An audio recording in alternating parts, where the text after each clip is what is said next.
Welcome. So today is part of the Horizon Europe project Heatwise. Let's start off this one. So just to give a quick intro, this project is mainly about how to utilize waste heat from data centers in buildings. And that's also the main part of what we'll go through today. Yes. So before we begin, today we will not necessarily be able to give concrete answers on exactly how to dimension all this because it's extremely case dependent, but we will have to start pondering some questions. So first of all is, of course, why should we use waste heat? We will try to answer that. How do we analyze the potential of using waste heat, especially in buildings? How do we reuse it? And where should we reuse it? And how do we evaluate how well we have reused it? So these are the main questions we'll focus on today.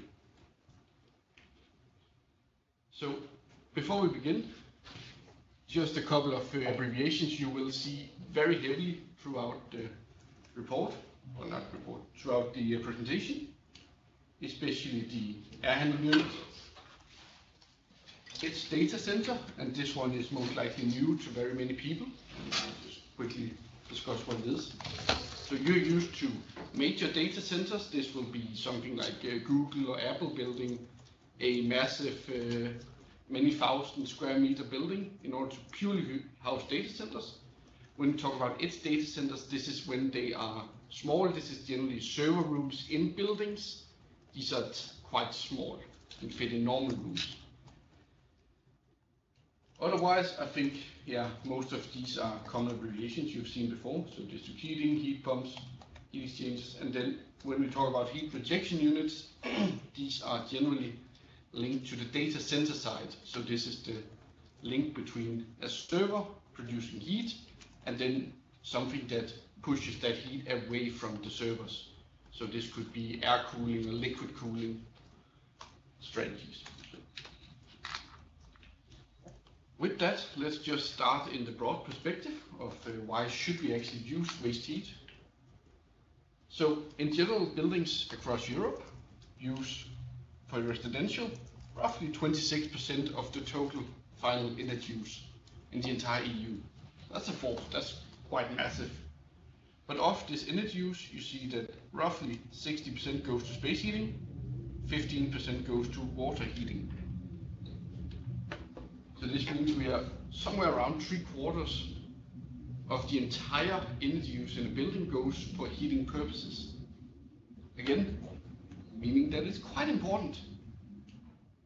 The same basically goes for the non-residential sector, so offices and such. So clearly there's a huge potential when it comes to heating. Then the question becomes, at least in Denmark, where do we actually get our heating from? So Denmark is quite highly advanced in terms of district heating. We use it very, very well. So 70% of all of our heating energy comes from district heating.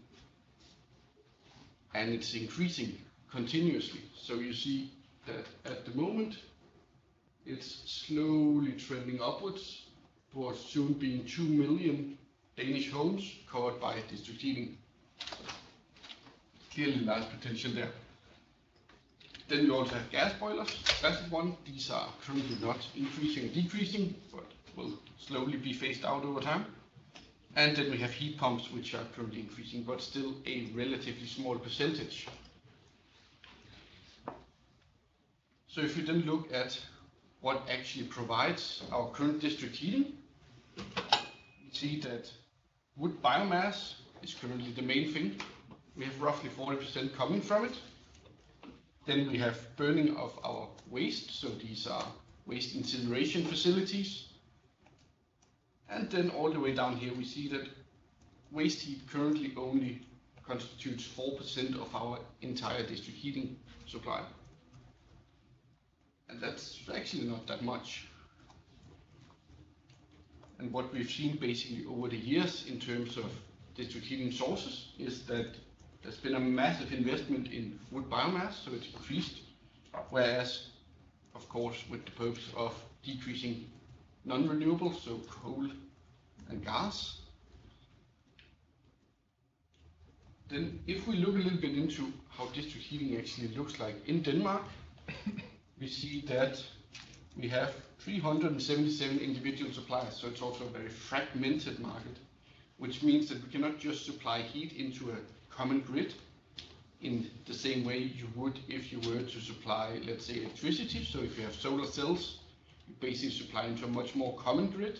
Here it would be very, very locally based. We also see that only 15% of these suppliers are owned by municipalities, but they constitute 65% of the energy use, which also means it's the bigger cities generally that has few suppliers, which means that there is actually quite a big potential there, because it's a lot easier to supply into a big supplier than a small supplier, because you have a lot of buffering effects in the system. So if we then look into a little bit of which type of district heating we have across time and countries and such, we see that generally we split district heating into 4 generations. You have first generation, which has quite high temperatures. You have second generation, third and fourth generation. And as we progress in generations, we're slowly lowering the supply temperature in the district heating. So in our case, we first look into third generation. Here, it's only marked that we actually have possibilities to reuse waste heat from industries. But is this actually a really good solution? And is there big potential?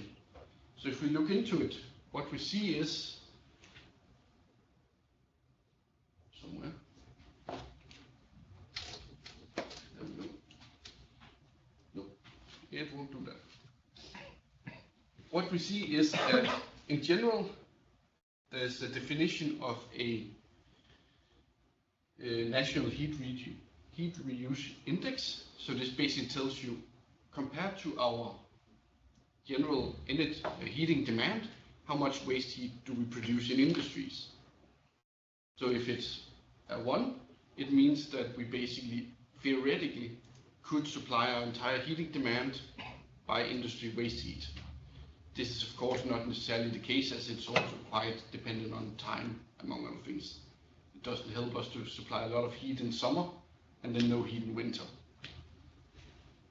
Which, if we look into it for Denmark, we have roughly 0.77. So in theory, we could supply 77% of our waste heat need, or our heating need, with waste heat from industry.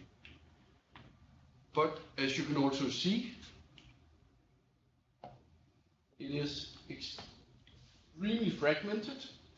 We see that some parts have extremely high, above 10 in the excess heat ratio, whereas some parts are well below 1.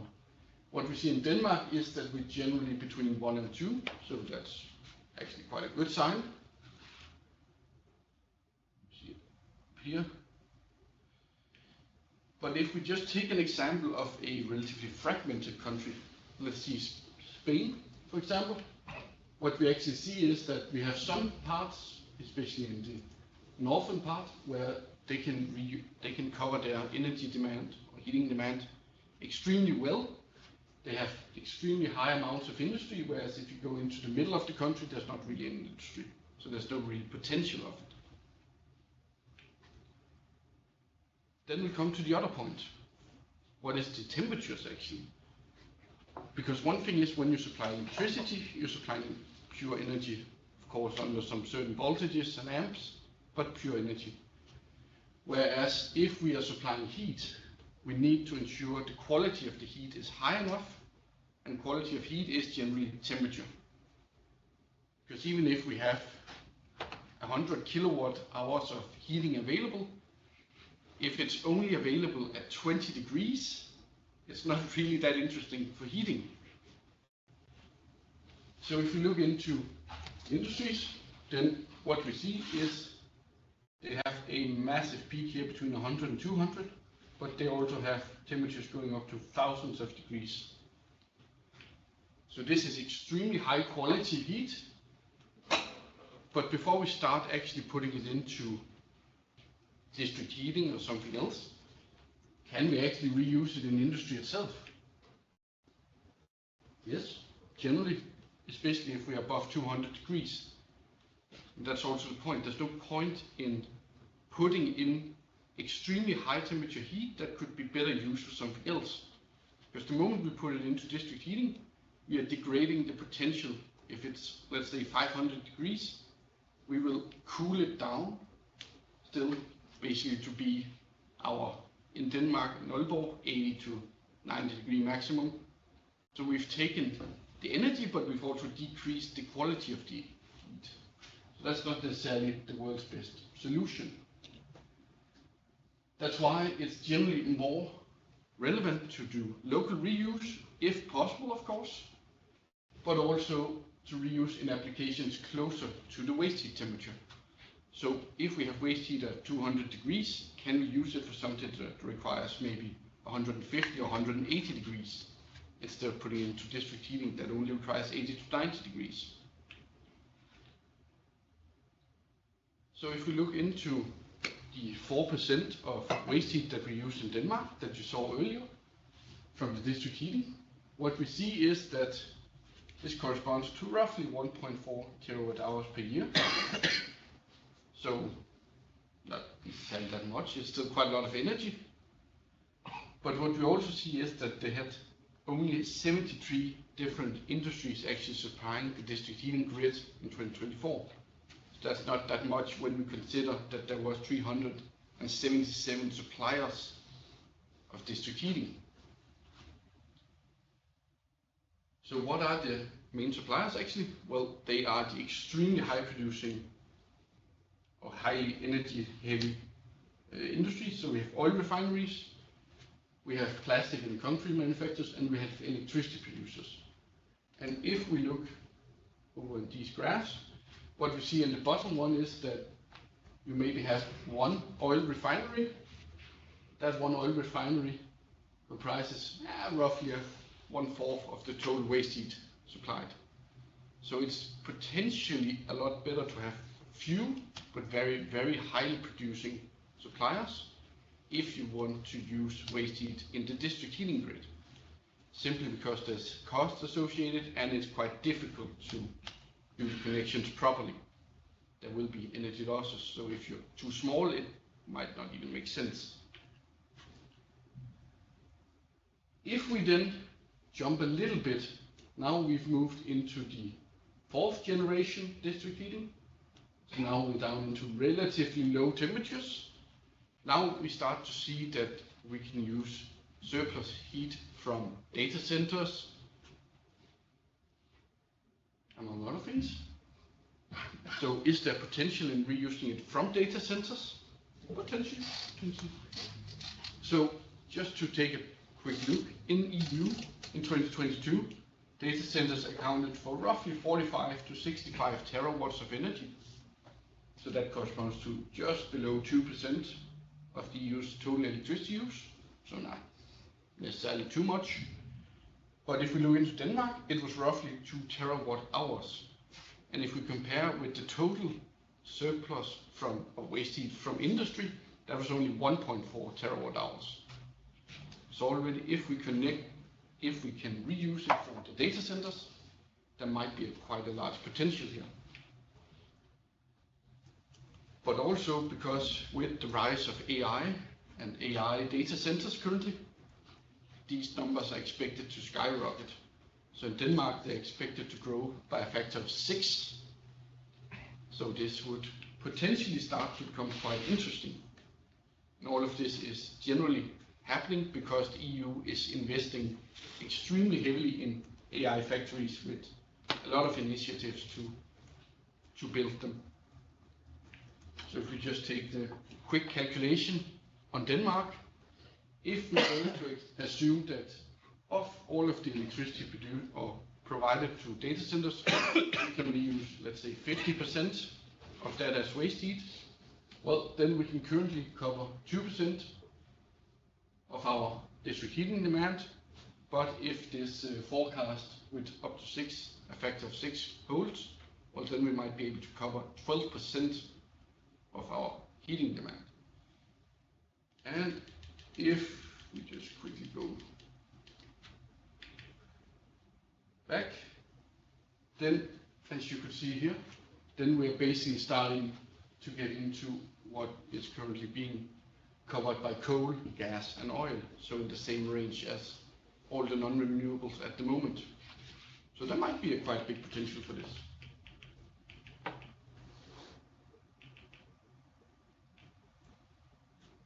Another way is that we start looking into other places. So instead of buildings focused on other applications, we start looking into, for example, how can we sell directly from buildings not necessarily focused on producing energy or producing waste heat, but with the purpose of, let's say, commerce, so supermarkets. Well, we can start looking into what's known as two-way district heating. So consumers that both take district heating in when needed, but also sell district heating back when possible. And this covers, as I said, supermarkets, but also the edge data centers we'll talk a little bit later about. So from supermarkets, the main supplier would of course be the cooling cabinets. So these function as your fridges at home, which means that in order to have cold inside, there's a heat pump on it. This means that it needs to discharge that heat somewhere else. And currently, or a lot of cases, that heat is just dissipated into the building as heat, so just purely air cooled. But this also means that it's not really that good in the summer, and it's not really usable for anything else. So could we start looking into ways to reuse from them into the building, for either space heating, ventilation heating, or for supplying domestic hot water? Another one, the data centers. And then, of course, there are many other applications. It's basically only the fantasy that sets the limits on what could potentially be used, but we'll not cover in this presentation. But before we start going into this, we need to start with the main considerations in order to try and consider, should we sell it? So, does district heating actually need or want the waste heat? That's not always the case. So here it would need to be a collaboration or a conversation with the local district heating company. Does it also make sense for them? And what are their demands? Then we have, if the waste heat is of high enough temperature, is the waste heat of high enough temperature? So can it actually be supplied to the district heating company? Because generally if they are circulating 80 degrees in their pipes, they will not accept lower temperatures. Even if you are in theory supplying energy, you're degrading their temperature, and they will not allow that. So quite a big potential, or a big limiter there. Then, of course, can the energy be used locally instead of supplied to the district heating? And most important one, because it needs to always be there, is there actually a business case for this? So can you actually make money either reusing waste heat or selling waste heat? That depends quite heavily on local regulations. At least in Denmark, there has previously been tariffs and taxes on even reusing your own waste heat, which meant that even if you could and you had a lot of potential, money-wise it made absolutely no sense, because you still had to pay to reuse your own waste heat, and then the business case dropped. So if we take a little bit look at this, if we take a look at the supermarket case, so this was Danfoss down in Norway. They have already been testing the supermarket case for years now. So here they basically have a district heating connection to their supermarket with a massive heat exchanger central. From this one, they can either reuse it locally or they can sell it to district heating when they don't need it. So they have been investigating the main question: should we sell it all and then buy when we need it, or should we use as much locally and then only sell our surplus and of course buy if we need it? Which case actually makes the most sense? And that's what you see here. So this one over here is able to reuse it. That's what they call delta. Whereas the one over here, they purely sell it to district heating and then they buy it back if they need heat. So what actually works the best?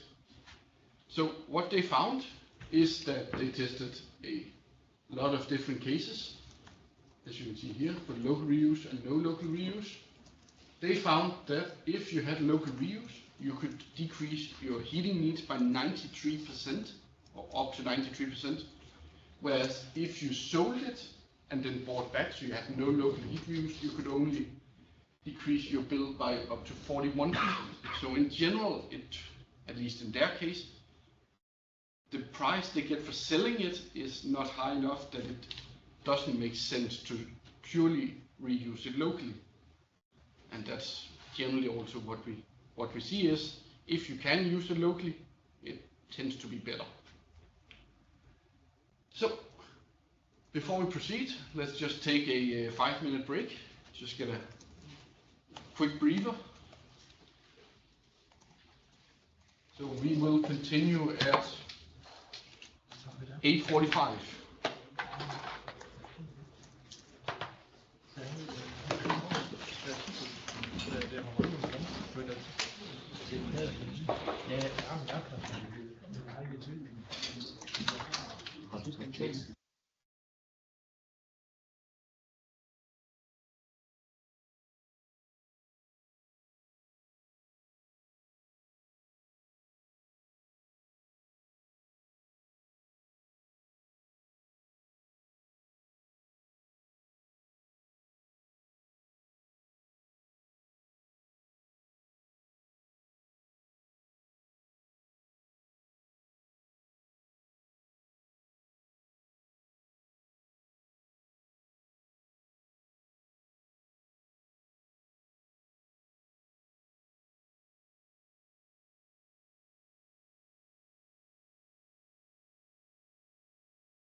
Good.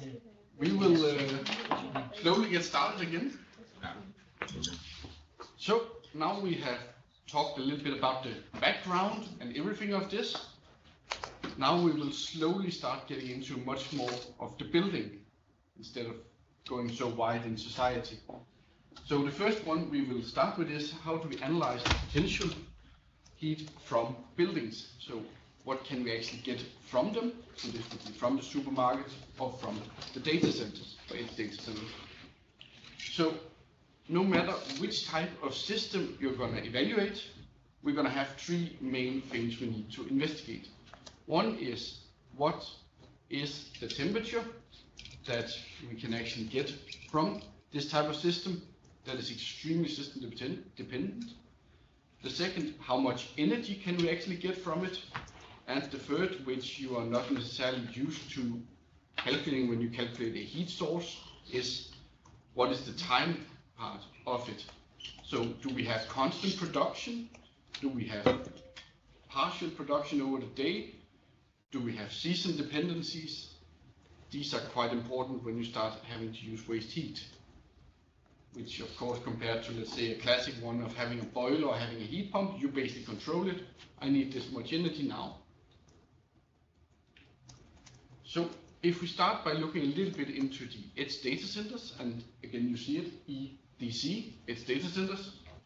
Well, if we start looking on the waste heat, well, this will generally vary quite heavily depending on how big the data center is.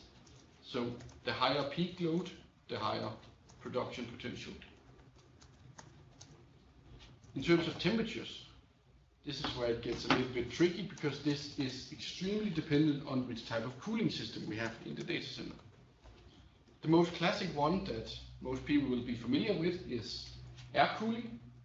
If we use classic air cooling with, for example, a fan coil in the ceiling just to remove the heat, what we generally can expect in terms of water return temperatures, so what we can actually use, is maybe 20 degrees Celsius. So not really that useful for very many things. We can also have what is known as air to liquid cooling. So this is still air cooling, but there is basically a panel on the back of the rack, server rack, which will take the heat. And exactly how these are meant to be understood we'll take just afterwards. Then we can also go into liquid type cooling. So this is where you cool directly on the chips, so on the CPU, GPU, heat producing parts generally. So if you do standard single phase liquid cooling, we can have return temperatures up to 60 degrees if we operate it properly, but it's highly dependent on the application scenario. Also on the type of server racks and servers you have. Some servers will not be very good at too high temperatures. Then we have the current highest potential one, so the two-phase liquid cooling, and that's also what we work on in Heatwise. We have a partner doing liquid cooling or two-phase liquid cooling chips, coolers, and here we could theoretically go up to 70 degrees Celsius. So now we're starting to get into territory that's quite interesting for building applications. So if we just take a quick look into how this could function as a system, what you see here, let's just see, there we go. So what we see here is basically a server rack, and this is then the connection to either the building, to the district grid, or to something else. But in this case, we have a hybrid system. So we have the heat rejection unit. So this is the link between the server and the building system, or basically where it takes all the heat from the server and rejects it away from it. This can then be coupled with both on-chip cooling. So this is two-phase cooling. This is what provides the very high temperatures. And that's also what you see. It only requires, it can take 60 degrees in and then provide up to, in this case, 75 degrees out. That's quite high temperatures. But before you go into that one, you go into this loop first, which is basically air to liquid cooling. So it's just a massive radiator placed in the back of the cabinet.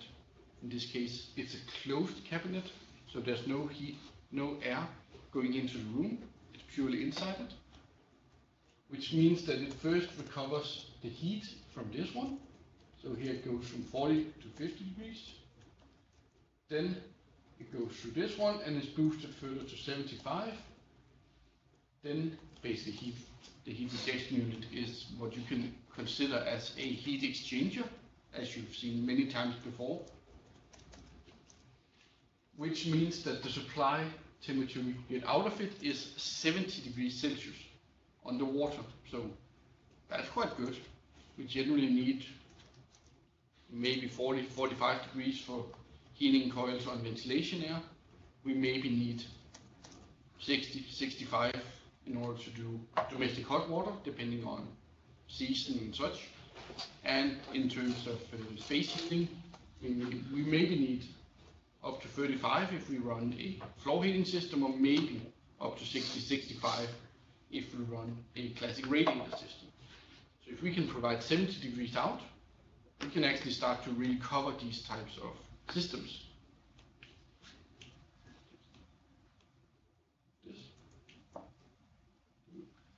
If we then look into supermarkets, what we see is that it will generally depend quite heavily on the type of refrigerator used. And the classic one, the cheap one, is to use a standalone refrigerator.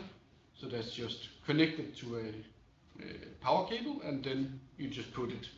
That'll have an air cooling system, which means that we can't really reuse that heat properly in the building, except that it will go to heat the space of the building, which may be good enough, but it also means that, for example, in summer you cannot really reuse it for anything else. So there's no potential in it. The other potential, or the other possibility, is that we use a water-connected fridge.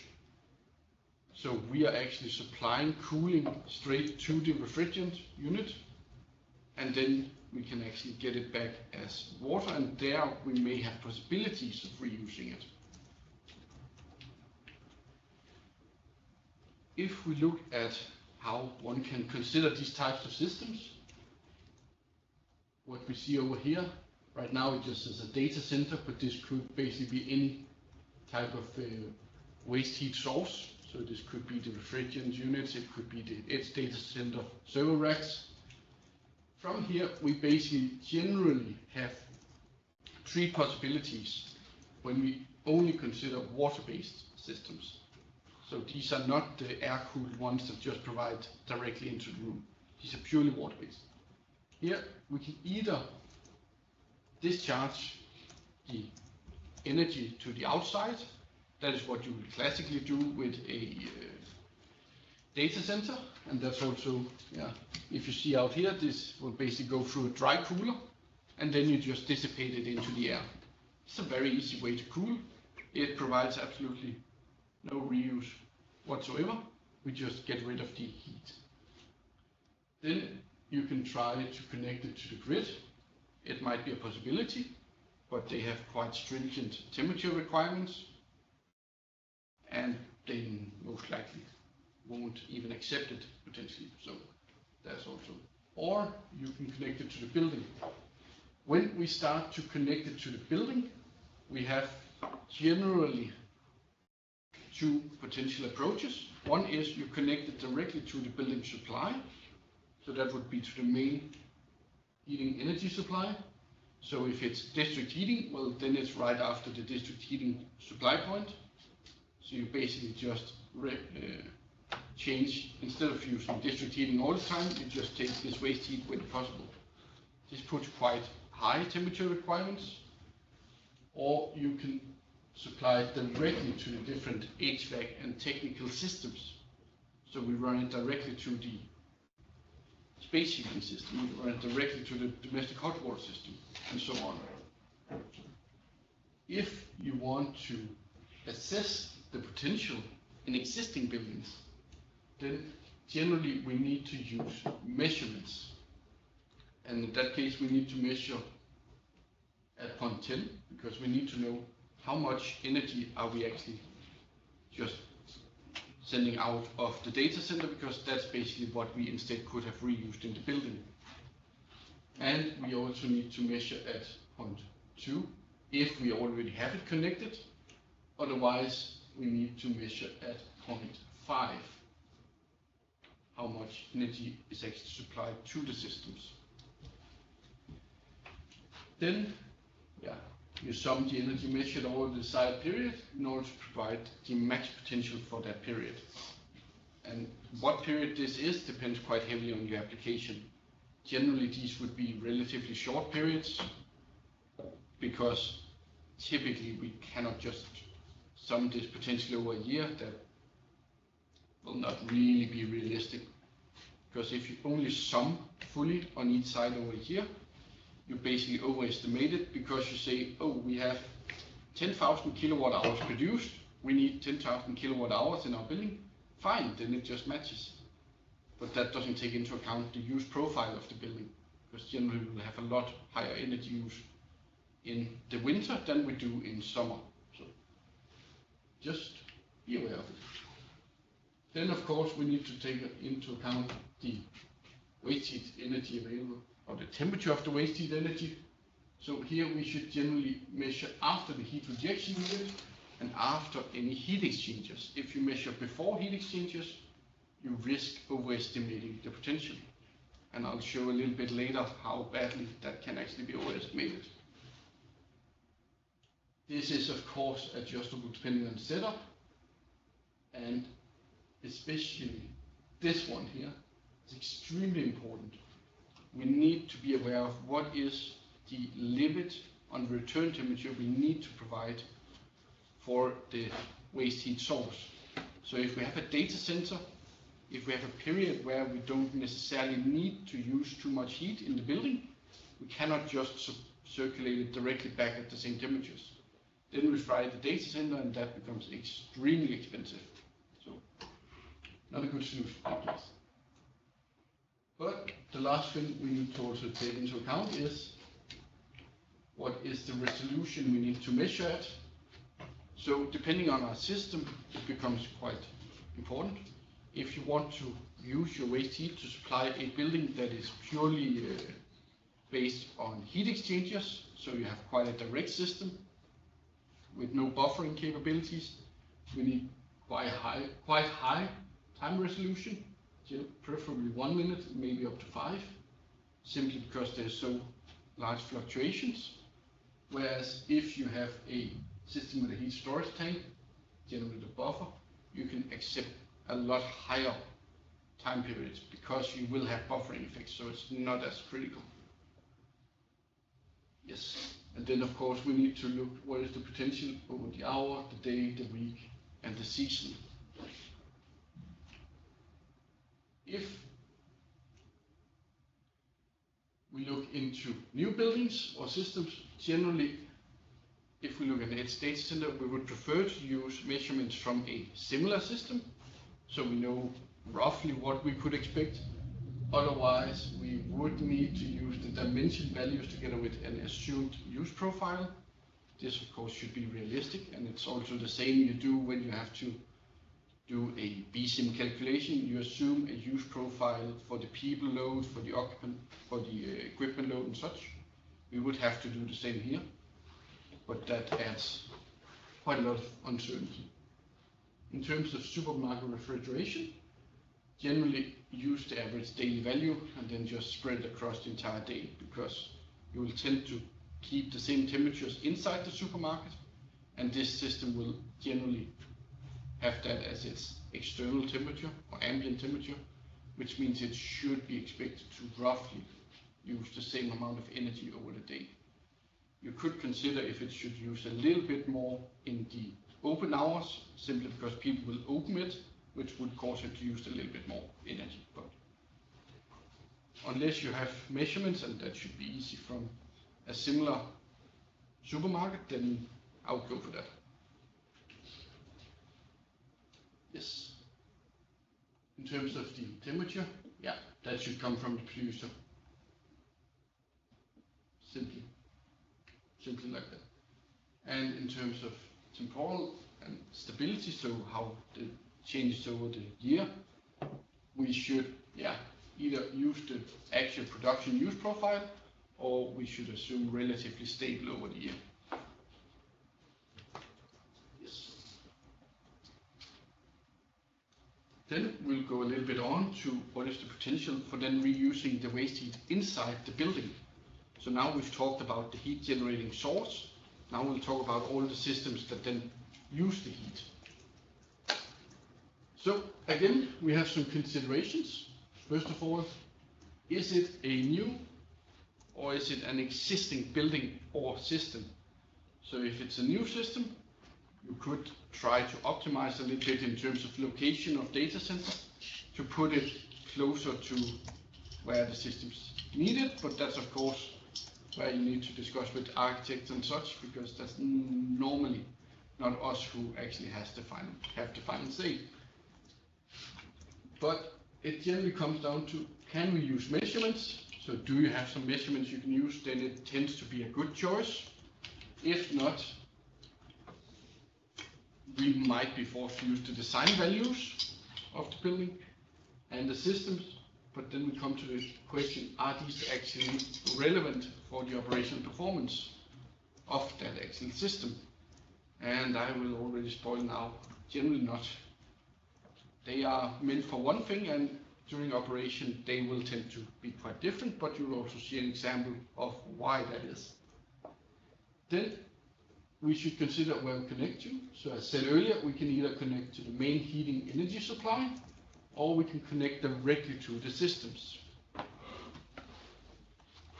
Then the same as the previous, when we have the source, in this case we also need to consider what is our heating energy need on the different systems, what temperatures do they require, and are these needs stable over the year, over the day, over the hour, or do we also need to account for that? So we have sort of an approach on how to do this. So this is currently for existing buildings. What we start with, of course, is we need measurement data. If we don't have measurement data, we do the process as if it was a new building. Then we need to do assumptions. If we go to step 2, as you see up here, we need to begin with get an overview of all of the heat using systems in the building and which types of systems they are. So in this case, we've done it for this building. So here we have heating, which is in theory third generation heating. We have ventilation, we have domestic hot water, and then in this case we have a miscellaneous system, which is the heating curtain down in the entrance, because it runs quite differently than most other things. So in this case, you can see we have 3 different colors for the different systems we have. And the reason for this is that depending on where the measurements are available, we need to handle them a little bit differently. So the best thing is we have this dark purple, that is systems where we have the supply temperature measurement located optimally, and I'll show you right after what that actually means. We can have systems where we have the supply temperature measured quite poorly. We still have the energy use of it, but we don't really have the correct supply temperature measurement. And then of course we can have systems where there is no measurement on, if we don't have sub-measurements, and yeah, those can be tricky and we would need to estimate what they actually need. So to do this, we split it into 3 different positions that you can measure in. You have T3, which is basically on the main district heating supply or main energy supply for the building. You have T2, that is before it's when you get to the system, but before you have gone through the last mixing coil or mixing loop, of course. And then you have T1, which is right at the system after any mixing loops. Now I'm talking a lot about mixing loops. Why is that important? Well, that's because we will generally tend to supply this temperature T3 out into the building, it will lose some heat, but whatever our system actually needs might be significantly lower than what we're supplying. So we need to mix it up in order to not cause problems and not to have waste. Because if we supply too high temperatures, some systems get problems from it, but we also tend to get quite a low flow in order to cover energy need, and that can also give issues. So if we just take a quick look at why it's quite important where you measure. Here we have two ventilation units, so this is for the heating coils on them. The black dots are if we measure at T3, the red dots are if we measure at T2, and the blue dots are if we measure at T1. And the green line is if you were to use the dimensioned supply temperature for it.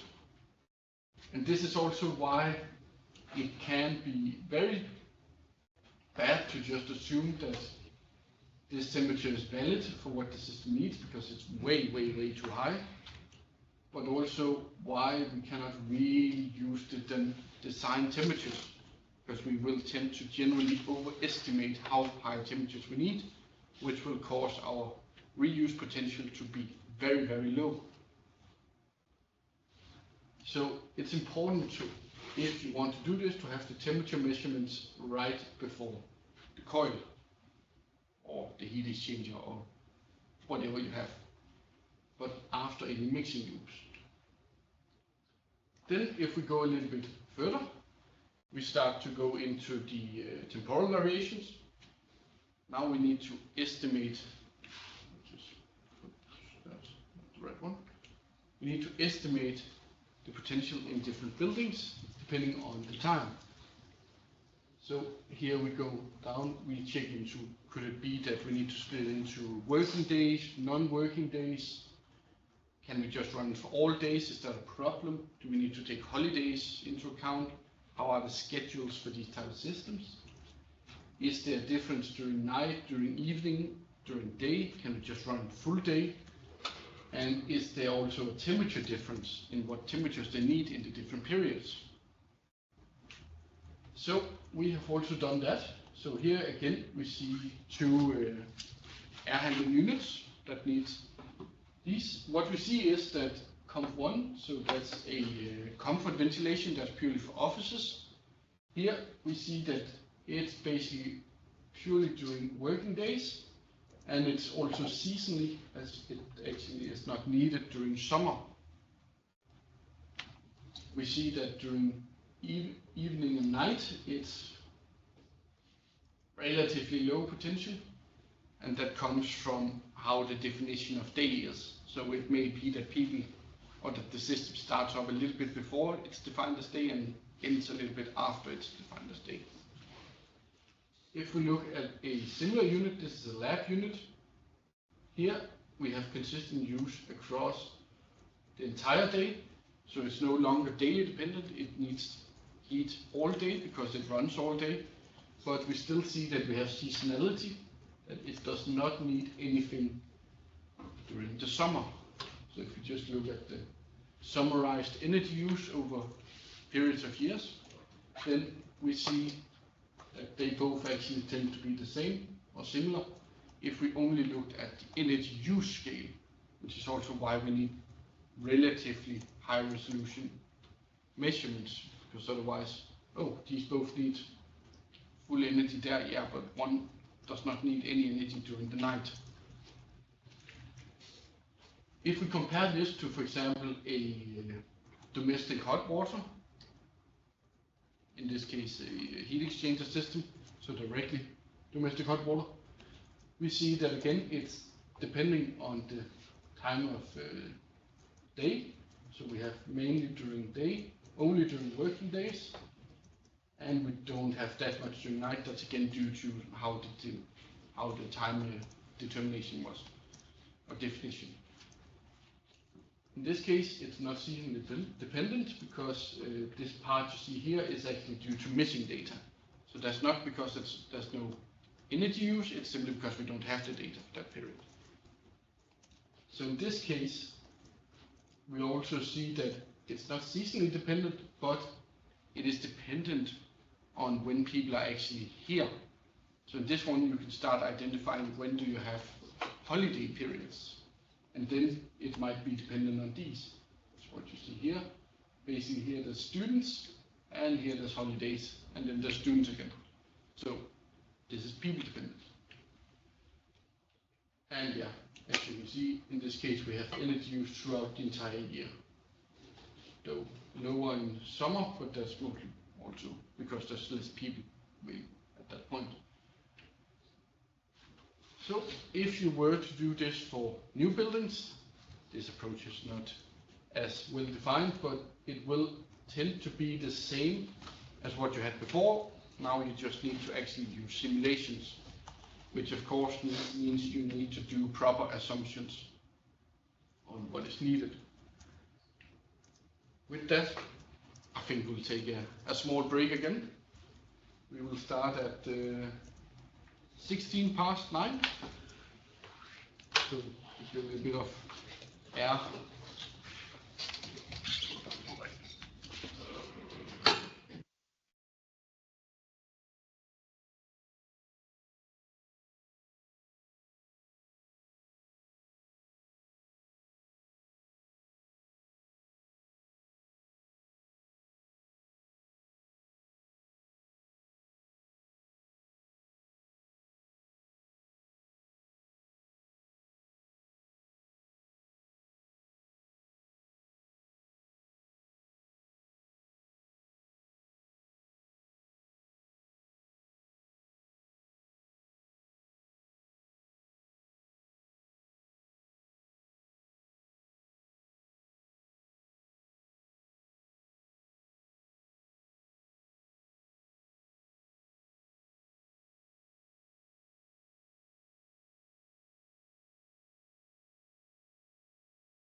Good. We will slowly get started again. So now we've looked at both the waste heat source and we've looked at the building. Then we need to start actually looking into how we evaluate the waste heat reuse. So for that, we have some KPIs. This is just part of them. There's some more, but kept it short just to keep the main ones. So once again, you see this picture. You've seen it quite a lot of times now. But we basically have the waste heat utilization. We have the degree of coverage for the buildings. We have the potential waste heat coverage for the buildings, and then we have the coefficient of performance of waste heat utilization in the building. And this one can be both with or without a heat pump. For these, you can either assess them detailed or simple. This basically comes down to where on this figure do you actually have the measurement points.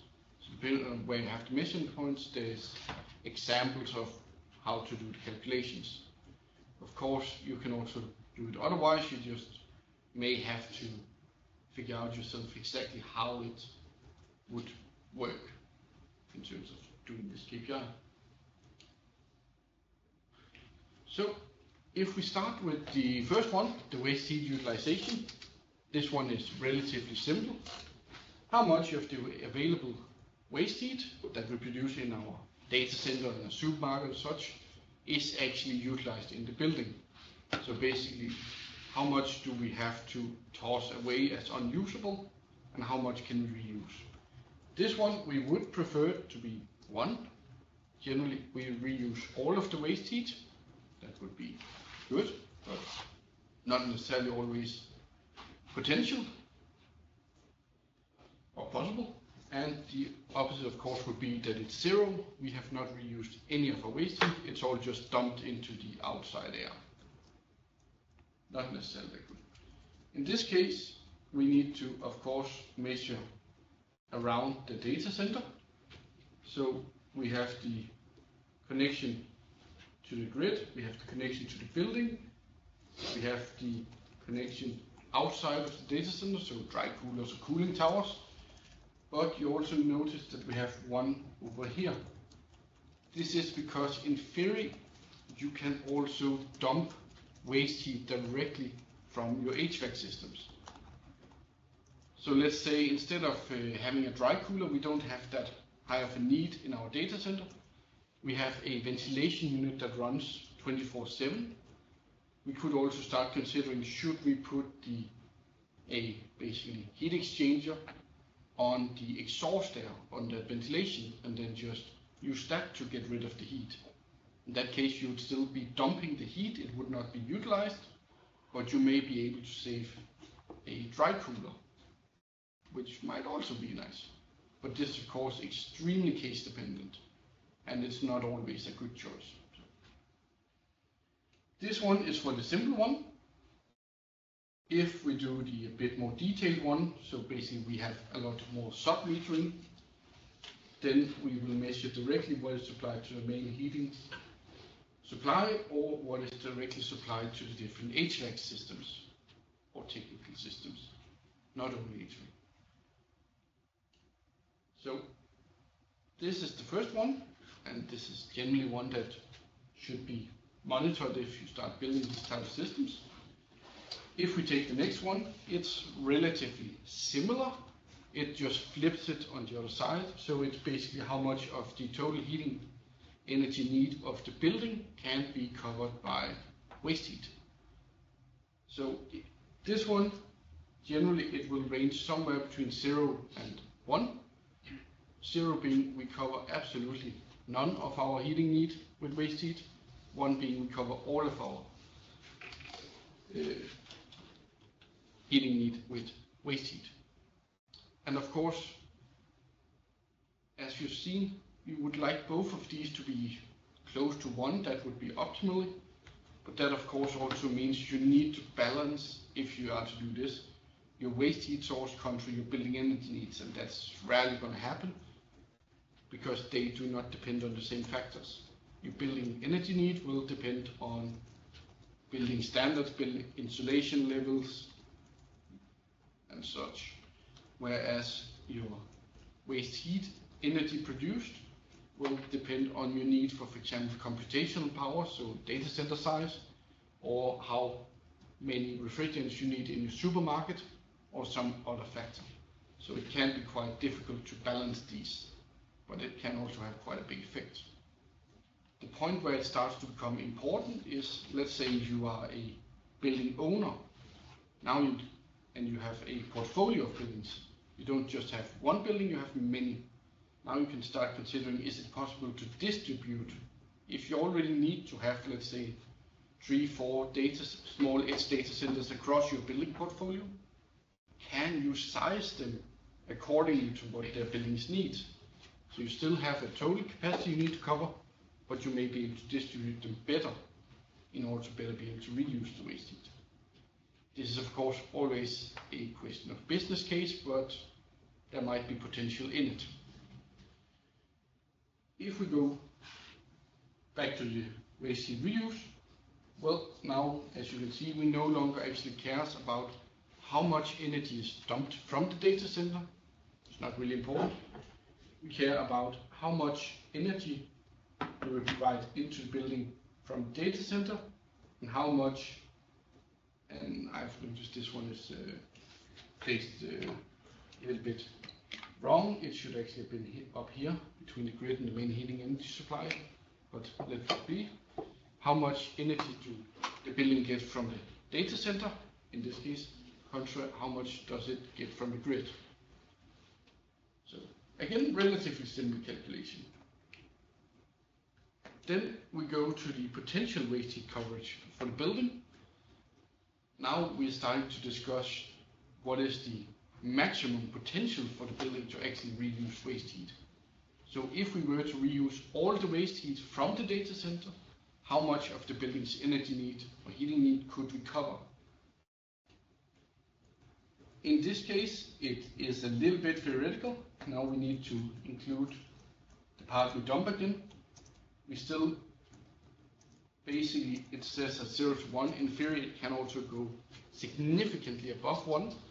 So if your data center is very big, you might have that in theory you can cover 5 times your building energy need. That could very easily happen. So a building might have an energy need of, or a max peak load, let's say 100, 200 kilowatts for heating. That can, if you take the new type of, let's say, server racks, very quickly be covered by just one server rack. They can be quite large, maybe 2, 3, 4, if you're running quite heavy AI type server racks with high GPU loads, you're gonna get a ton of heat. So just to set the scale of what is possible. If you look at normal server racks, you tend to be somewhere around up to 20 kilowatts for some, but it's highly dependent. This one we generally would like to be at maybe 1, maybe 2, in order to be able to cover the differences in season, but we'll see. Then we have the COP of waste heat reutilization, or CO, yeah. And this is where it gets a little bit tricky, because you also come to a discussion, is it actually more efficient for us as a building owner to reuse our waste heat, or does it simply cost too much electricity and extra things to actually be able to reuse it? So how much energy and electricity generally do we use in order to be able to reuse this waste heat? So if this one is below, so if it's 0, of course, we don't use any waste heat. If it's below 1, we're using significantly more electricity compared to how much waste heat we're actually reusing. The case might not be that well then, or that good. If we use 1, we use basically same amount of electricity compared to waste heat, And if we have above 1, we're using less electricity than the amount of waste heat we're gaining. So at that point, you can start considering or comparing to, let's say, a standard heat pump system.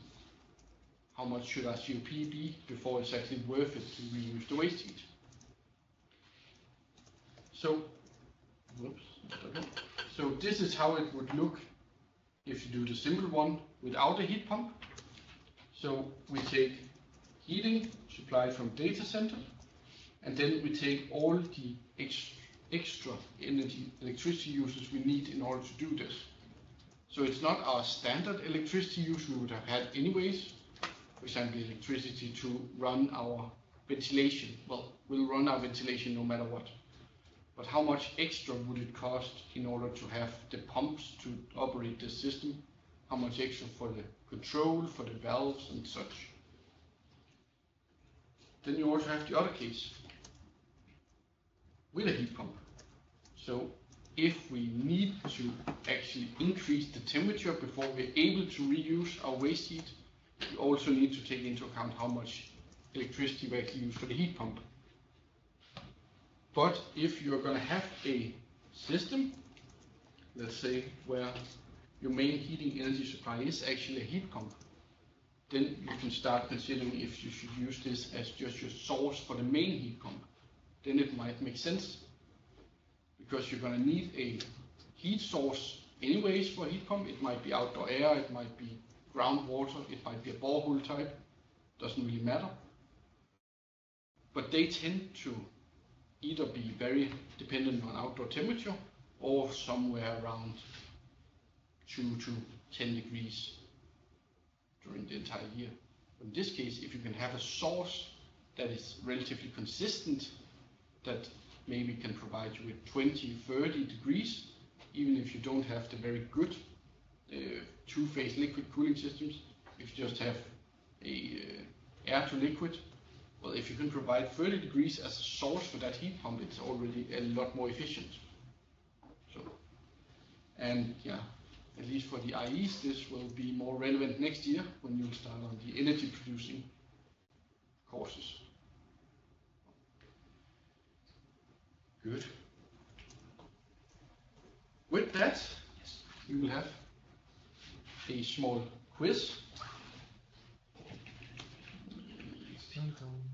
And that quiz will be supplied online from our partner in Heatwise. I'll just disconnect this one. Are you here, Suruchi? Hi, Simon. Yes, I am here. Perfect. So Suruchi will share the screen, and there should be a link where you can, or a QR code for the quiz. The quiz will just go a little bit of what you have learned today and see who scores the highest, or if nobody has remembered anything. So once you're in, they will be started one after one, a little bit the style of Kahoot and these. So we'll just wait for everybody to be in. Everybody say go.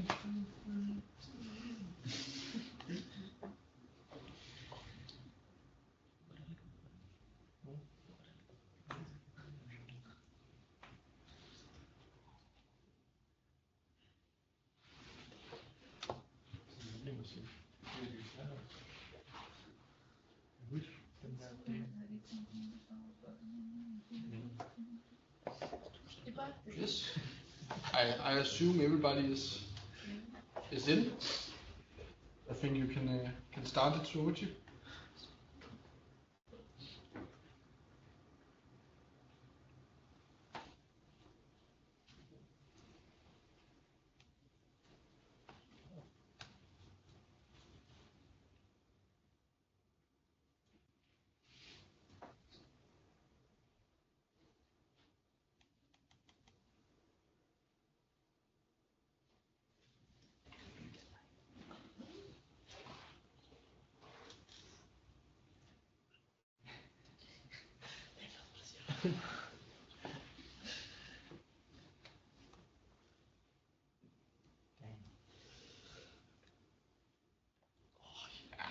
most people.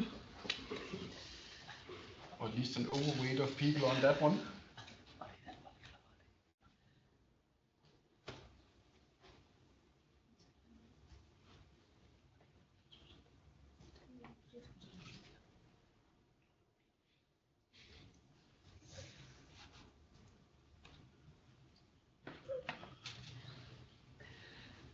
You're being tested here.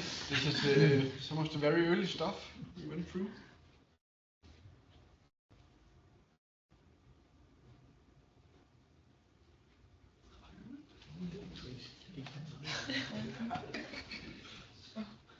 This is where we judge Martin if he doesn't remember.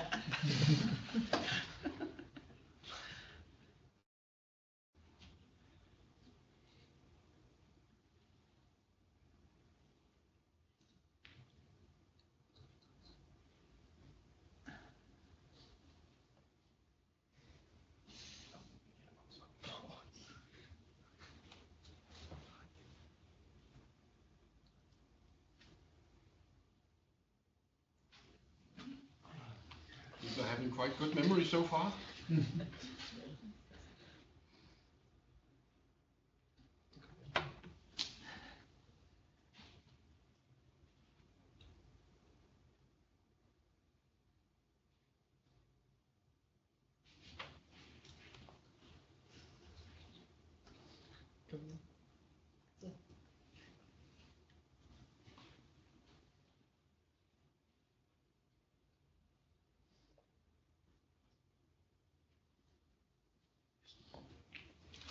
Yeah, I wish the people at 16% were correct. That would have been nice. Sadly, we're not there yet.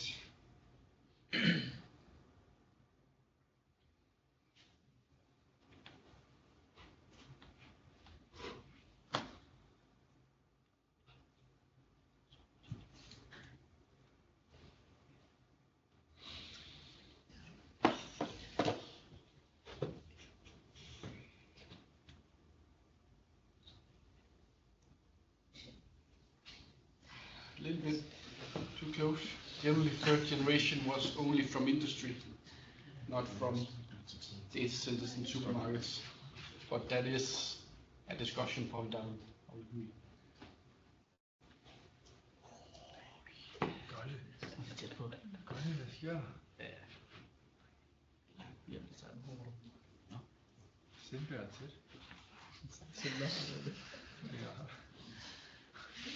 Still close. Anybody's game so far?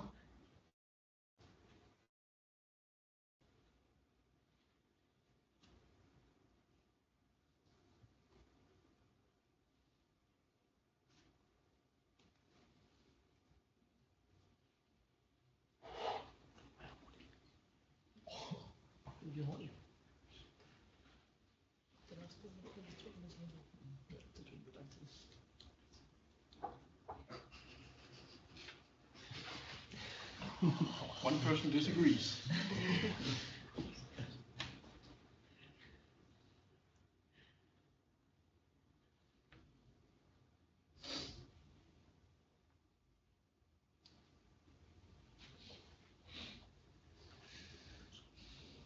We're starting to get into the final questions soon.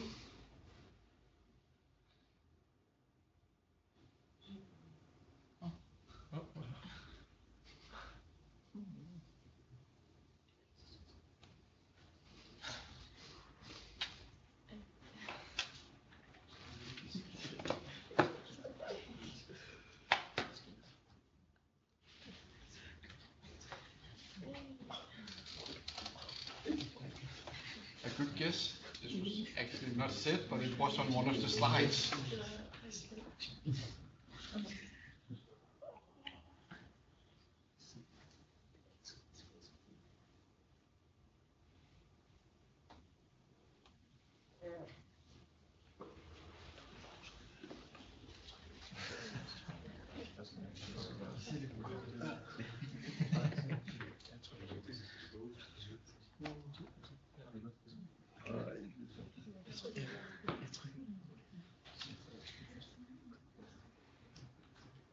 We have a little bit of disagreement on that one, which we need to get fixed.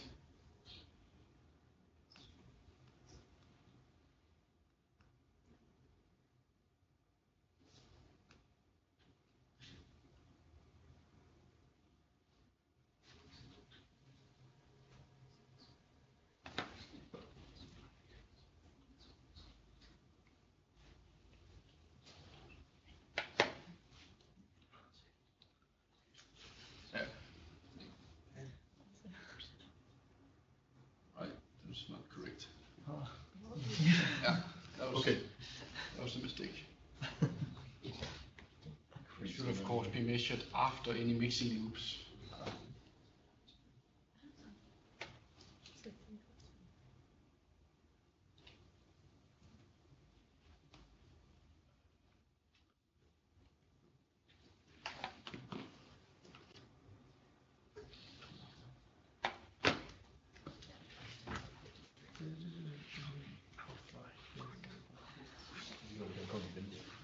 So, with that last one cleared, let's see who wins.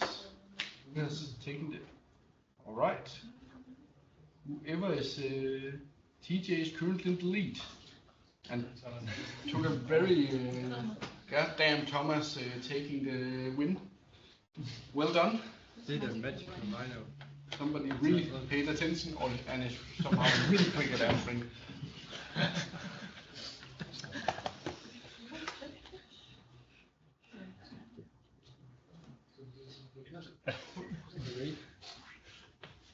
With that, I say thank you to Soruchi, and congratulations to Thomas for really paying attention and being quick at answering. With that, we have reached the end of the lecture and everything. So just a sec. Perfect.